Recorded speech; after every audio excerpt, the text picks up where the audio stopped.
আসসালামু আলাইকুম। আজকে আরও একটা রেসিপি নিয়ে আসলাম। শুধু একটা বেগুন আর নিয়ে নিয়েছি আমি, দেখুন এগুলো কি শুটকি মাছ। কার দেশের ভাষা কী বলে জানি না, এগুলো হচ্ছে আমাদের ভাষায় বলি আমরা বসে শুটকি মাছ। আমি পরিষ্কার করে নিয়েছি। চলুন তাহলে এই সামান্য পরিমাণ শুটকি দিয়ে একটা বেগুন রান্না করব। আমি কিভাবে রান্না করতেছি দেখে নেবেন। বেগুনটা কেটে নিচ্ছি আমি, এখন নিয়ে আসলাম। বেগুনটা কেটে এভাবে কিন্তু শুটকি মাছ দিয়ে রান্না করলে এভাবে বেগুনটা কাটবেন। এক এক জিনিসের এক এক রকম কেটে সবজি রান্না করলে খেতে ভালো লাগবে। চলুন রান্না করি তাহলে। বেগুনটা শুটকি দিয়ে রান্না করার জন্য আমি এখানে পাতিল বসিয়ে দিলাম, তার মধ্যে দিয়ে দিয়েছি সয়াবিন তেল। তেলটা হালকা গরম হয়ে আসলে দিয়ে দিব আমি পেঁয়াজ কুচি, দিয়ে দিচ্ছি রসুন কুচি। শুটকি রান্না করলে, যে কোনো শুটকি রান্না করলে আপনারা অবশ্যই রসুন কুচি দিবেন। আর দিয়ে দিচ্ছি কাঁচামরিচ। কিছুক্ষণ ভেজে নেব ওগুলো। পেঁয়াজগুলো কিছুক্ষণ ভাজা ভাজা হওয়ার পর দিয়ে দেবো আমি হলুদের গুঁড়া, দিয়ে দেবো মরিচের গুঁড়ি। শুটকির রান্না কিন্তু একটু ঝাল দিলে ভালো হয়, তাই আমি একটু মরিচটা বাড়িয়ে দিলাম। তার সাথে দিয়ে দেবো এখন লবণ। কষিয়ে নিচ্ছি কিছুক্ষণ, আর একটু সামান্য পরিমাণ পানি দিব, মশলাগুলো যেন পুড়ে না যায়। কষানো হয়ে যাওয়ার পর আমি দিয়ে দিচ্ছি শুটকিগুলো। একসাথে শুটকি মাছগুলো এভাবে কষিয়ে নিচ্ছি। কিছুক্ষণ কষানোর পর আমি দিয়ে দিচ্ছি এবার পরিমাণ মতো পানি। এই পানির উপরে শুটকি মাছগুলো সিদ্ধ হওয়া পর্যন্ত অপেক্ষা করতে হবে। চলে আসলাম অনেকক্ষণ পর। শুটকি মাছগুলো সিদ্ধ হওয়া পর্যন্ত আমি চুলোর উপরে এভাবে জাল করেছি। এবার দিয়ে দিব আমি এই যে বেগুন।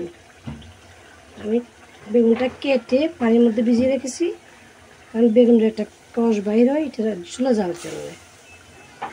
আসলে বেশি কিছু কথা বলে আমি ভিডিওটাকে লম্বা করতে চাচ্ছি না, আমারও তেমন ভালো লাগে না, মনে করি আপনাদেরও ভালো লাগবে না বেশি কথা বললে।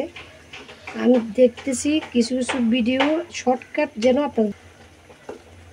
শর্টকাট কিছু ভিডিও আমি আপনাদের জন্য যেন রেডি করতে পারি, তা নিয়ে আমি ভিডিওগুলো বানাই। এভাবে আরও প্রায় 2-3 মিনিট কষিয়ে নেব। ঢাকনা দিয়ে দিচ্ছি, 2-3 মিনিটের জন্য ফিরে আসবো। চলে আসলাম 2-3 মিনিট পর। বেগুনটা অনেকখানি কষানো কষানো অবস্থা হয়ে গেছে। তার মধ্যে আমি একটু ঝোল দিয়ে দিব, এই ঝাল ঝাল শুটকির ঝোল। না হলে কিন্তু ভালো লাগে না গরম ভাতের সাথে। কার কার পছন্দ চলে আসবেন খাওয়ার জন্য এভাবে বেগুনের শুটকি দিয়ে বেগুন রান্না।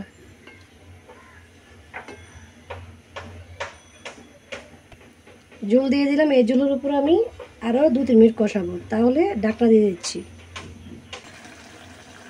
বেগুনটা একেবারে দেখুন কি সুন্দর একটা কষা কষা হয়ে গেছে, কিন্তু এখানে একটু ঝোল দেওয়া লাগবে, কারণ বেগুনটা এখনও ভালো করে সিদ্ধ হয়নি। তাই আমি আর একটু ঝোল দিয়ে দিলাম। এই ঝোলের উপর আমি কিন্তু নামিয়ে নিব, তাই আমি এখানে দিয়ে দিচ্ছি আর একটু বেগুন সিদ্ধ হতে হতে ধনেপাতা।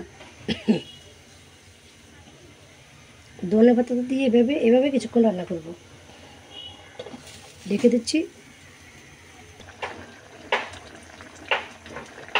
দেখুন হয়ে গেছে এবার শুটকি মাছের আমার বেগুনের ঝোল। এবার নামিয়ে নিচ্ছি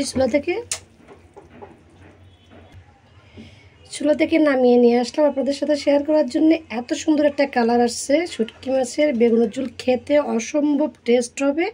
এখনও খাইনি, খেয়ে অবশ্যই আপনারা জানাবেন এভাবে রান্না করে কেমন হয়েছে। একেবারে সহজভাবে রেসিপিগুলো আপনাদের সাথে আমি শেয়ার করি। ভালো লাগলে অবশ্যই সাবস্ক্রাইব করে লাইক দিয়ে পাশে থাকবেন। আজকের মতো রেসিপিটি এখানেই শেষ করে বিদায় নিচ্ছি। সবাই ভালো থাকবেন। আল্লাহ হাফেজ।